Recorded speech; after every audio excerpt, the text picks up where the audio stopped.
कुछ हिस्टोरियंस जो है इस पीरियडाइजेशन को फॉलो नहीं करते हैं। Most look of economic and social factor to character the major element of different moment of the past. ज़्यादातर हिस्टोरियन जो है अगर पीरियडाइजेशन करते हैं तो किस आधार पर करते हैं बेटा? सामाजिक और आर्थिक फैक्टर्स की विशेषताओं के आधार पर जो है पीरियडाइजेशन किया जाता है। The historians you read last years include a wide range of early society. हमने जो है लास्ट ईयर पढ़ा था, जो हिस्टोरियंस है वो किसको शामिल करते हैं?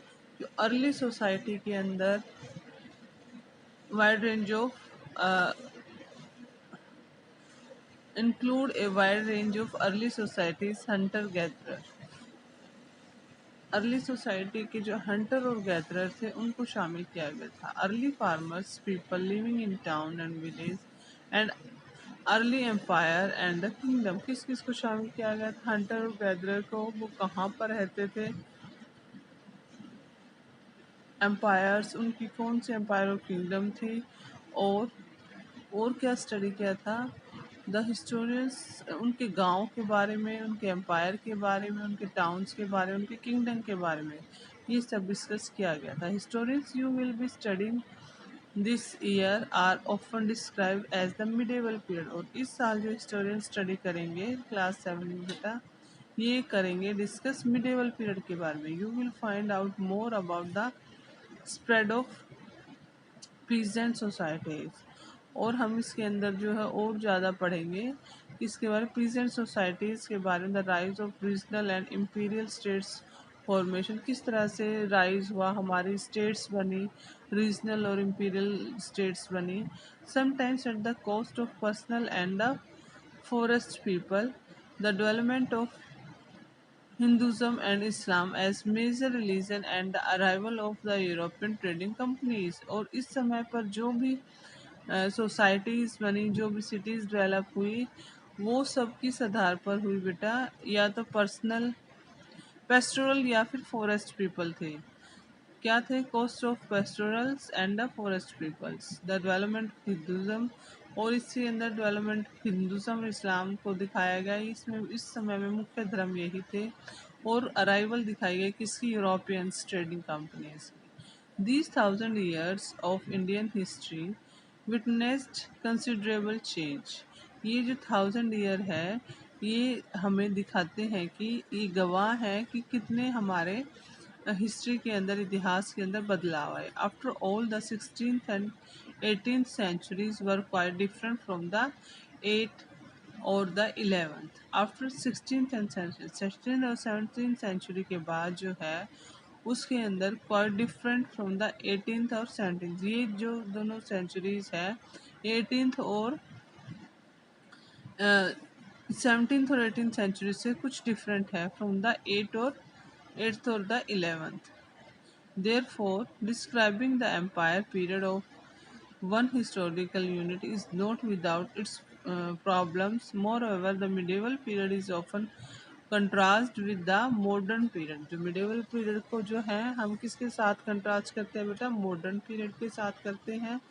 और the modernity, आधुनिकता के साथ, carries with its sense of material progress and the intellectual advancement. इसके अंदर ये हमारी मॉडर्निटी क्या लेकर चलती है बेटा?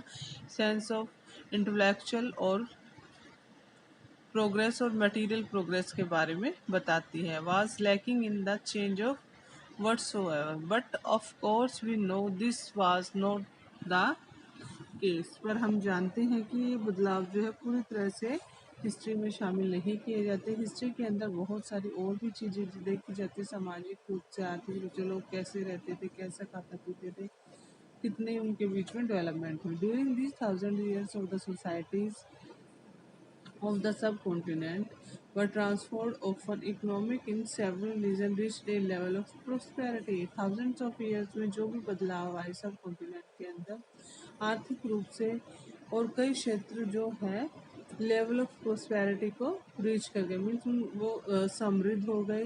That attract the interest of European. और ये जो बदलाव आया, ये जो डेवलपमेंट हुई सोसाइटी के अंदर, इसने जो है यूरोपियन सोसाइटी इसको अट्रैक्ट किया। And interest of European society trading companies, और उनका इंटरेस्ट हो गया कहाँ पर, इंडिया के अंदर यूरोपियन सोसाइटीज़ का और ट्रेडिंग कंपनीज का। As you read this book look out for the sign of changes and historical process at work.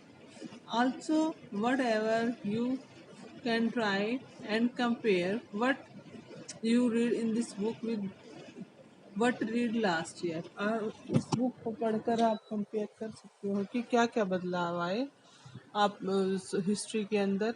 आप लास्ट ईयर को और इस साल जो है दोनों को पढ़कर डिफरेंसेस जान सकते हो।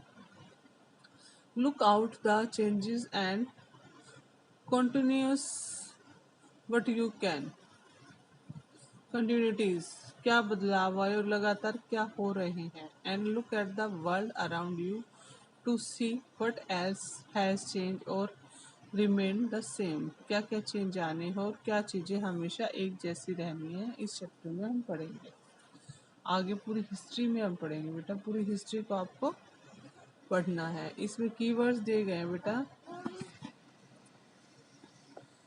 मैन्युस्क्रिप्ट, जाति, रीजन और पीरियडाइजेशन। इसकी डेफिनेशंस आपको बुक में से फाइंड आउट करनी है और सारे क्वेश्चन आंसर करने हैं आपको। ये मैं आपको पीडीएफ सेंड कर दूँगी।